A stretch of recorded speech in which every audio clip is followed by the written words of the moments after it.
mpenzi mtazamaji wa TRC Mzungu TV and NDC. Leo hii tena tuko ndani ya viunga hivi vya shule ya msingi Kabuku mjini, na lengo kubwa lilotuleta hapa ni kuja kuhitimisha mafunzo yaliyoanza toka jana. Mafunzo haya yalikuwa yanahusu elimu maalum na yalikuwa yakiwashirikisha walimu wakuu wa shule mbalimbali zilizoko ndani ya halmashauri ya wilaya Handeni, lakini pia ilikuwa inawashirikisha walimu wa kawaida ambao wanadili na wanafunzi kule madarasani. Mbatana misambamba, twende tukajionee.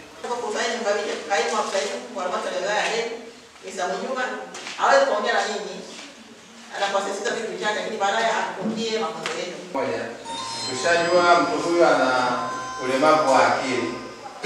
Tushajua viashiria vyake. Sasa hebu tuangalie ni changamoto gani mtu namna hii anaweza akaipata katika ujifunzaji wake. Tushambaini kulingana na viashiria, tunaweza sasa darasani kupata maarifa. Akapata changamoto gani katika ujifunzaji wake. Yote ambaye anaweza kuelekeza kidogo kwamba mtu namna hii ni ulemavu wa akili kwanza anaweza kupata changamoto gani katika ujifunzaji wake. Nashiriki yote. Naam. Changamoto pale hata kwenye utunzaji wa kumbukumbu kwa shida. Utunzaji wa kumbukumbu unakuwa ni tatizo kwa sababu tayari ana ulemavu wa nini? Mwingine. Yes. Kwa nini ninaviona kwamba huyu mtu atakuwa na ugumu wa kuongea.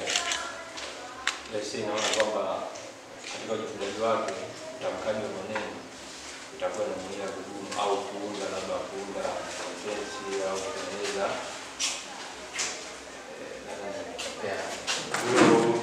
Yes.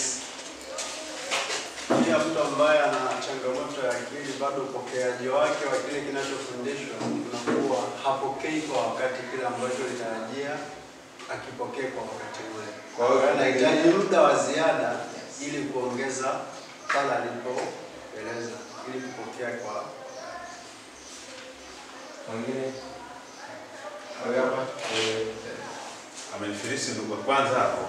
Lakini niongezea kwako kwamba changamoto kwamba ya huyu mtu ambaye atakuwa na ulemavu wa akili, huyu changamoto ni kwamba yani utatumia muda mrefu, muda mwingi kwa kuelekeza jambo kadogo sana. Yani wakati hao wengine labda unafundisha jambo la dakika 40. Sasa huyu itatakiwa labda kale jambo ka dakika 40 ukatumia labda dakika 120 kwa jambo kale kale. Kwa hiyo utakiwa ukarudie zaidi na utumie tena zaidi zana za kugusa na au za kuona na kwa vitendo zaidi. Yes, na hilo swala la kutumia muda mrefu ni kwa sababu anataka kufunza nini? Kumbukumbu. Hebu tuende kwenye usonji. Mtu ambaye ana usonji anaweza kupata changamoto gani katika ujifunzaji? Tushabaini sasa huyu ana usonji. Yes. Anakuwa anakosa umakini na utulivu wakati wa kujifunza. Anakosa umakini na utulivu. Amekaa sawa. Mwingine? Yes. Huyu hana tofauti na mtu ambaye ambaye tumejadili. Hana tofauti, ni kwamba wanaendana. Pia huyu mtu ambaye ana usonji ni kwamba ujifunzaji wake ni wa taratibu sana. Hawezi akapokea vitu hawezi akapokea kitu ambacho anafundishwa kwa haraka akaweza kuelewa. Ina maana kwamba huyu mtu lazima atakuwa anachelewa kupokea na inabidi wewe mwalimu upate muda mrefu wa kuweza kumwelewesha kile kitu ambacho unataka apate. Asha, kwa hiyo kuna namna mbili. Ushauri huyu usonji wake huu ni wa kuelewa haraka sasa. Sio ule ambao utasaka wewe utumie muda kwa ajili ya kumwelewesha hapo sasa lakini itakuwa sawa. Lakini hata kupitia hizo document tutaona changamoto mtu usonji inapelekea kufanyaje? Kuelewa kwa haraka zaidi. Na huyu mwenye uelewa wa haraka naongezea hapo mwezeshaji kwamba unaweza kukuta amechagua kama ni hesabu yake kwake ni hesabu, yani hapo tumuondoi, lakini masomo mengine akawa dhaifu vile vile au sio? Kwa hiyo inategemeana kwamba ubongo wako mahali unamshughulisha unaelewa kwenye eneo lake fulani. Chochote utakachomuuliza, nafikiri mwezaji atoa kisa kimoja cha mtu aliyepo hana, sio? Yaani wewe sema hapo yeye ameshatoa majibu, lakini yeye kwamba ubongo wake ndio uko kwenye eneo hilo. Kwa hiyo ni kipaji kwenye eneo moja, sio tu.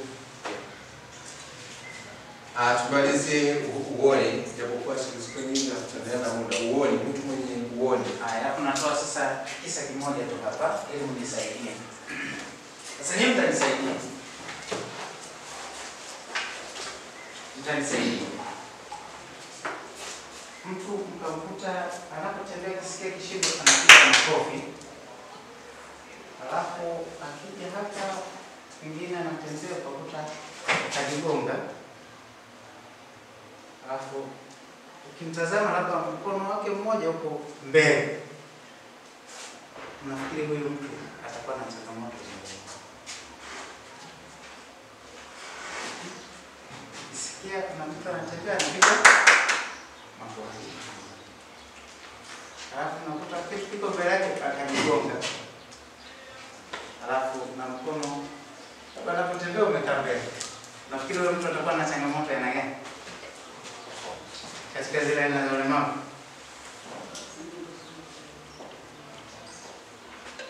Yaani hivyo ndio viashiria. Yaani hivyo ndio viashiria ambavyo umefanyaje? Nimekutajia viashiria. Sasa hapo kwamba huyo mtu atakuwa na gani na ulemavu. Karibu. Huyu ana ulemavu wa kuona. Changamoto ya uoni. Mwingine? Karibu. Huyo mimi naona atakuwa na usoni. Ni wale ambao wanafikiria haraka, yaani anafikiria mbele zaidi kuliko. TRC Mzundu TV, hakika ni kisima cha maarifa. Ni kisima cha maarifa. Ni kisima cha maarifa. Ni kisima cha maarifa. Ni kisima cha maarifa. Ni kisima cha maarifa. Nikiripoti tokea hapa ndani ya viunga vya shule ya msingi Kabuku mjini iliyoko kata ya Kabuku ndani ya halmashauri ya wilaya Handeni, mimi Nchisco wa TRC Mzundu TV, Handeni DC.